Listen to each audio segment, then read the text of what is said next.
ओम शांति। अव्यक्त महावाक्य है 3-10-69। संपूर्ण समर्पण की निशानियाँ।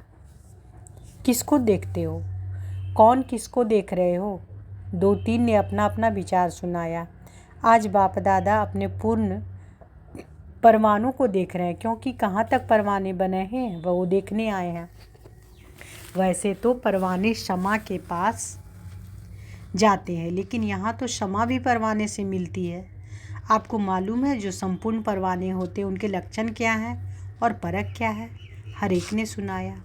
आप सब ने जो सुनाया वो यथार्थ है। मुख्य सार तो यही निकला कि जो परवाने होंगे वो तो एक तो समा के स्नेही होंगे, समीप होंगे और सर्व संबंध उसके साथ ही होंगे।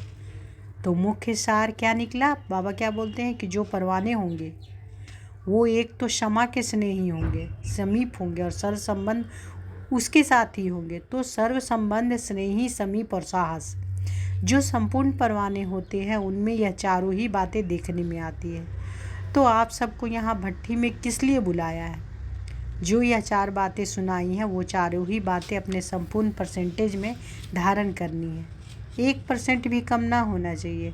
कई बच्चे कहते हैं हम हैं तो सही, लेकिन इतने %। तो जिनमें % की कमी हो गई है उनको संपूर्ण परवाना नहीं कहेंगे। वो परवाना दूसरी क्वालिटी को कहा जाएगा, जो कि चक्र ही काटने वाला होता है। चक्र ही काटने वाले होते हैं। एक होते हैं शीघ्र, एक ही बार क्षमा पर फिदा होने वाले। दूसरे होते हैं सोच समझकर कदम उठाने वाले। तो जो सोच समझकर कदम उठाते रहेंगे उनको कहेंगे फेरी पहनने वाले, चक्र काटने वाले। तो दूसरी क्वालिटी वाले परवाने कई प्रकार के संकल्पों, विघ्नों और कर्मों में ही चक्र काटते रहते हैं। तो आज पांडव सेना को भट्टी में बुलाया है। कहीं पर भी कोई फैक्ट्री होती है तो जो बढ़िया फैक्ट्री होती है उसकी छाप लगती है। अगर उस फैक्ट्री की छाप नहीं होती है तो वो चीज़ इतनी चलती नहीं है।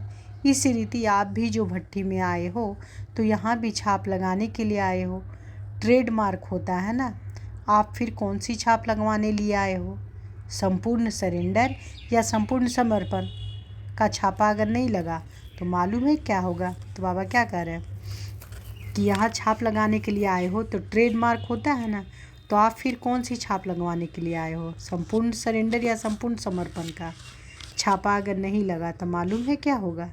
जैसे छापा ना लगी चीज़ की वैल्यू कम होती है, उस रीति से आप आत्माओं की भी स्वर्ग में वैल्यू कम हो जाएगी। तो अपनी राजधानी में समीप पाने के लिए यह छापा लगाना ही पड़ेगा। माताओं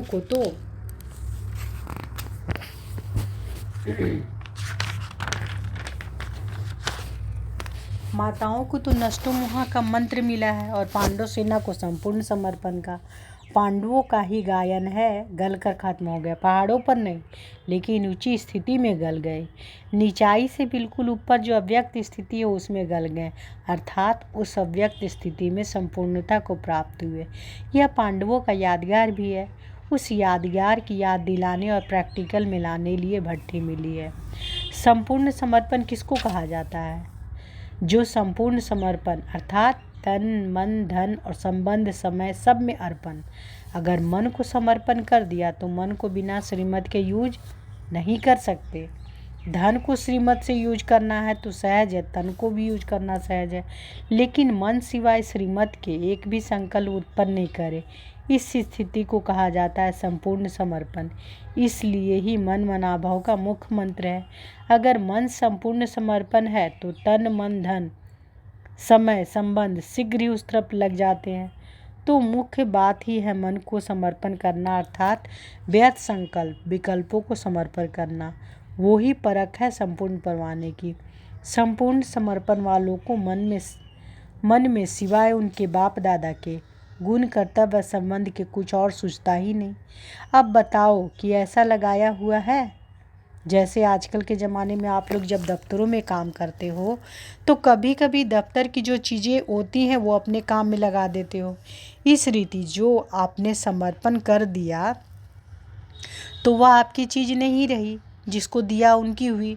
तो उनकी चीज़ को आप अपने कार्य में यूज नहीं कर सकते हो। लेकिन संस्कार होने के कारण कभी कभी श्रीमत के साथ मन मत, देह अभिमान की मत, शूद्रपने की मत कहीं कहीं यूज कर लेते हो। इसलिए ही कर्मातीत अवस्था और अव्यक्त स्थिति सदा एक रस नहीं रहती है, क्योंकि मन भिन्न भिन्न रस में है तो स्थिति भी भिन्न भिन्न है। एक ही रस में रहे तो एक ही स्थिति रहे। बाप दादा बच्चों को हल्का बनाते हैं और बच्चे जानबूझकर अपने पर बोझ ले लेते हैं, क्योंकि 63 जन्मों से विकर्मों का बोझ, लोक मर्यादा का बोझ उठाने के आदी बन गए हैं। इसलिए बोझ उतार कर भी फिर रख लेते हैं। जिनकी जो आदत होती है वो आदत से मजबूर हो जाते हैं ना, इसलिए अपनी आदत होने के कारण अपनी जिम्मेदारी फिर अपने पर ही रख देते हैं। एक एक पांडव अगर संपूर्ण समर्पण बनकर ही निकले तो बताओ क्या होगा। जब पांडव सेना तैयार हो जाएगी तो कौरव और यादव मैदान में आ जाएंगे और फिर क्या होगा, आपका राज्य आपको प्राप्त हो जाएगा। जब तक यह वायदा नहीं किया कि जो सोचेंगे, बोलेंगे, जो सुनेंगे, जो करेंगे सो श्रीमत के बिना कुछ नहीं करेंगे, तो बाबा क्या करे कि आपका राज्य आपको प्राप्त हो जाएगा। जब तक यह वायदा नहीं किया कि जो सोचेंगे, बोलेंगे, जो सुनेंगे, जो करेंगे सो श्रीमत के बिना कुछ नहीं करेंगे, तब तक इस भट्टी से लाभ नहीं ले सकते। ऐसा ही उमंग उत्साह लेकर आए हो ना, कुछ बनकर ही निकलेंगे, बदल कर ही निकलेंगे, यह सोचकर आए हो ना। घबराहट तो नहीं होती है। जितना जितना गहराई में जाएंगे उतना ही घबराहट गायब हो जाएगी। जब तक किसी भी बात की गहराई में नहीं जाते हैं तो घबराहट आती है। जैसे सागर के ऊपर ऊपर की लहरों से घबराहट होती है, लेकिन सागर के तले में गहराई में क्या होता है, बिल्कुल शांत, और शांत के साथ प्राप्ति भी होती है। इसलिए जब भी कोई घबराहट की बात आई तो गहराई में चले जाना, तो घबराहट गायब हो जाएगी। अब लक्ष्य और लक्षण कौन से धारण करने हैं, इसमें जो नंबर 1 होंगे उनको क्या देंगे। भविष्य में तो राजधानी लेंगे ही, लेकिन यहाँ भी सौगात मिलेगी। इसलिए हर एक यही प्रयत्न करो कि हम तो नंबर 1 में आएंगे, 2 नंबर वाले को नहीं मिलेगा। जो विन करेंगे वो 1 नंबर पाएंगे। विन करने की कोशिश करो तो 1 जाएंगे। अच्छा, आपको बिंदी लगानी है, वह बिंदी रूप ही हो। बाबा कह रहे कि अच्छा आपको बिंदी लगानी है, वह बिंदी रूप ही हो। टीके कितने प्रकार के होते हैं, आज आपको डबल टीका लगाते हैं। संगम पर निरोगी बनने का और भविष्य में राज्य भाग का। बिंदी रूप की स्मृति रखने के लिए बिंदी लगाते हो। बिंदी लगाते लगाते बिंदी बन जाएंगे। कोई भी व्यर्थ संकल्प आए तो उनको बिंदी लगा दो तो बिंदी बन जाएंगे। अच्छा, ओम शांति। तो बाबा क्या कह रहे हैं बाबा कहते हैं कि कोई भी व्यर्थ संकल्प आए तो उनको बिंदी लगा दो तो बिंदी बन जाएंगे। ओम शांति।